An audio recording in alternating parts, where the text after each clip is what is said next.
Assalamualaikum warahmatullahi wabarakatuh. Perkenalkan, nama saya Amira Kristina dari Prodi PGSD semester 3B. Di video kali ini, saya akan menjelaskan materi pertemuan keempat dengan mata kuliah pengelolaan pendidikan. Materinya yaitu tentang organisasi dan manajemen pendidikan.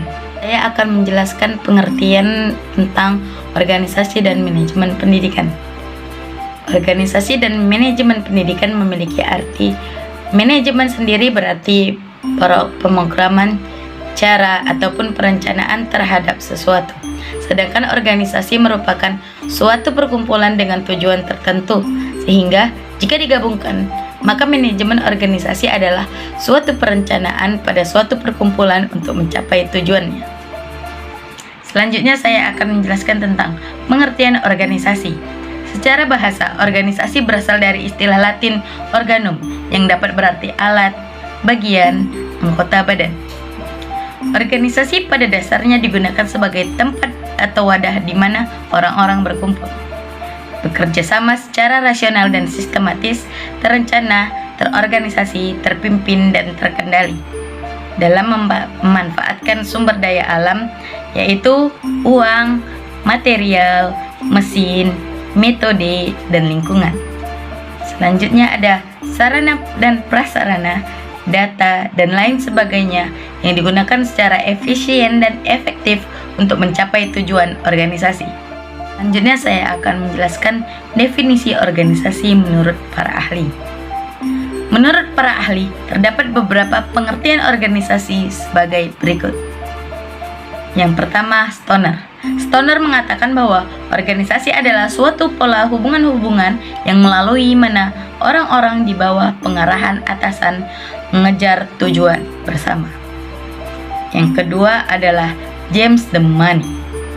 James mengemukakan bahwa organisasi adalah bentuk setiap perserikatan manusia untuk mencapai tujuan bersama.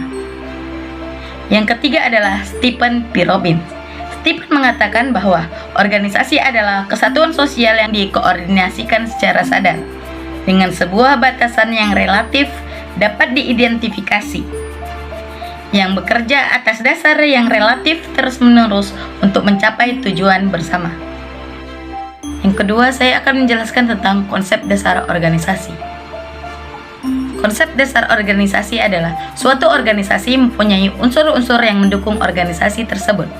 Unsur-unsur organisasi meliputi manusia, kerjasama, tujuan bersama, peralatan, lingkungan, kekayaan alam, dan kerangka konstruksi mental organisasi itu sendiri. Setiap bentuk organisasi akan mempunyai unsur-unsur tertentu yang antara lain sebagai berikut. 1. Sebagai wadah atau tempat untuk bekerja sama. Yang kedua, proses kerjasama sedikitnya antara dua orang. Yang ketiga, jelas tugas dan kedudukannya masing-masing. Dan yang keempat, ada tujuan tertentu. Fungsi pengorganisasian, pemimpin mengalokasikan keseluruhan sumber daya organisasi dan lingkungan yang melingkupinya sesuai dengan rencana yang telah dibuat berdasarkan suatu kerangka organisasi tertentu. Yang ketiga, saya akan menjelaskan tentang jenis-jenis organisasi. Yang pertama ada organisasi politik. Organisasi politik bertugas untuk menyelenggarakan aktivitas sebuah negara. Beberapa contoh organisasi politik adalah pemegang kekuasaan eksekutif, legislatif, yudikatif, partai politik, TNI, dan lain-lain. Yang kedua adalah organisasi bisnis. Organisasi bisnis atau perusahaan merupakan jenis organisasi yang bekerja dalam kegiatan ekonomi untuk meraih keuntungan atau profit. Organisasi bisnis ada yang berskala kecil sampai global. Yang ketiga adalah organisasi profesi. Sekumpulan orang-orang yang memiliki profesi yang sama umumnya membentuk suatu kumpulan dengan tujuan tertentu, merupakan pengertian organisasi profesi.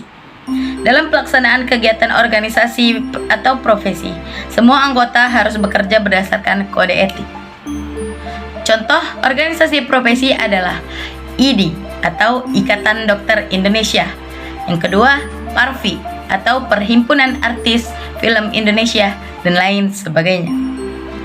Dan yang keempat adalah organisasi sosial. Organisasi sosial dibentuk oleh masyarakat dengan berbagai tujuan. Ada yang dibuat untuk memenuhi kebutuhan ekonomi, kekeluargaan, ilmiah, agama, dan lain sebagainya. Keempat, saya akan menjelaskan tentang dimensi organisasi. Dimensi organisasi terbagi dua, yaitu dimensi struktural dan dimensi kontekstual. Yang pertama, dimensi struktural.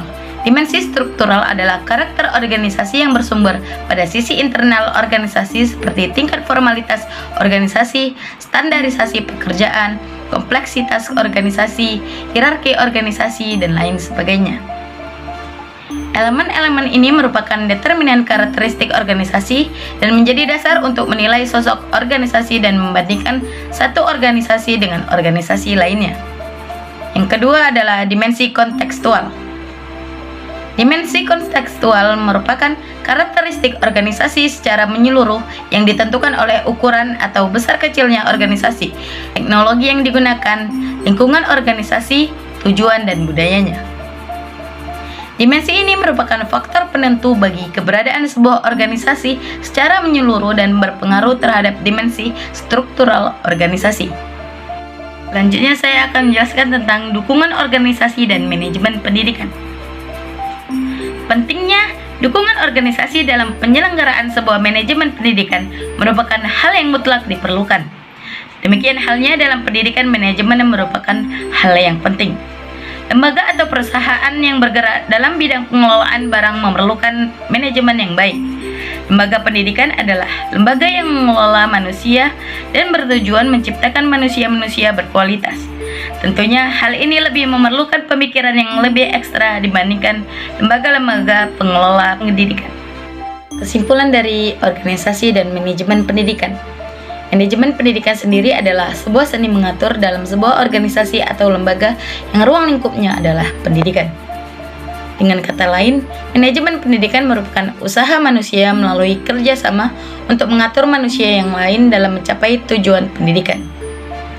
Tujuan dari manajemen organisasi dalam pendidikan yaitu dapat terciptanya efisiensi sumber daya yang tersedia seperti anggaran, waktu, dan tenaga kerja.